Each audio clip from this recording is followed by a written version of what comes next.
आणि राज्यातल्या जनतेला पण सांगायचं की डिसेंबर 2025च्या हिवाळी अधिवेशनामध्ये आम्ही ज्यावेळेस सरकारच्या तर्फे 75,286 कोटीच्या पूरक मागण्या मंजुरीसाठी प्रस्तावित केलेल्या आहेत, यामध्ये प्रामुख्याने एक विचार सगळ्यांनी केला पाहिजे की बाबा ह्या एवढ्या मोठ्या मागण्या येण्याचं कारण काय, तर त्याच्यामध्ये पूरग्रस्त शेतकऱ्यांच्या मदतीकरता अध्यक्ष महोदय जवळपास आम्ही 15,000 कोटी रुपये त्यामध्ये हे द्यायचं ठरवलं, म्हणजे ते दिलेले आहेत।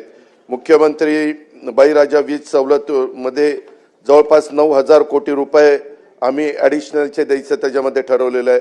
आपल्याला सगळ्यांना माहिती आहे की 12 वर्षांनी कुंभमेळा येत असतो, सिंहस्थ कुंभमेळा, त्याला 3,000 कोटी अध्यक्ष महोदय त्याच्यामध्ये आम्हाला द्यावे लागले।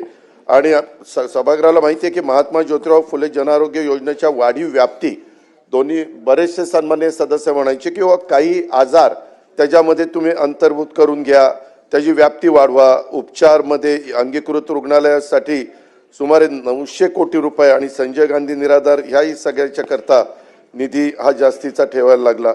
चालू वर्षी देखील अध्यक्ष महोदय पुरवणी मागण्यांमध्ये तरतूद केली असली तरी उत्पन्नाचे स्रोत वाढवण्याचं देखील मुख्यमंत्री, दोन्ही उपमुख्यमंत्री आणि मंत्रिमंडळाने ते ठरवलेलं आहे। शासनाचा तशा प्रकारचा प्रयत्न राहणार आहे।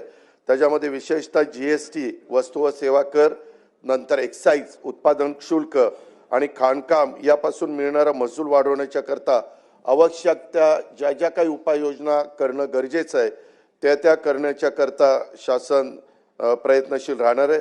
याशिवाय अध्यक्ष महोदय संसाधनाच्या क्षमतेचा पूर्ण वापर करून त्याच्यामध्ये वित्तीय शिस्त लावून सुधारित आपल्याला अंदाजातून राजकोषीय तूट स्थूल राज्य उत्पन्नाच्या 3% मर्यादेतच आपल्याला ठेवायचा आपला प्रयत्न आहे।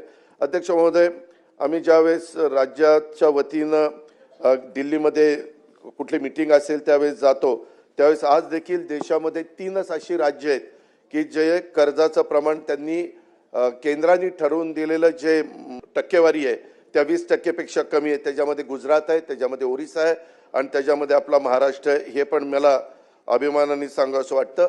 आणि बोलत असताना काही जण एकीकडे म्हणतात दिलं पाहिजे, एकीकडे म्हणतात 9 लाख कोटीचं कर्ज झालंय, परत म्हणतात नाही अजून 2 लाख कोटी कर्ज काढा, काय बिघडत नाही, परंतु पैसे देऊन टाका, असं नाही।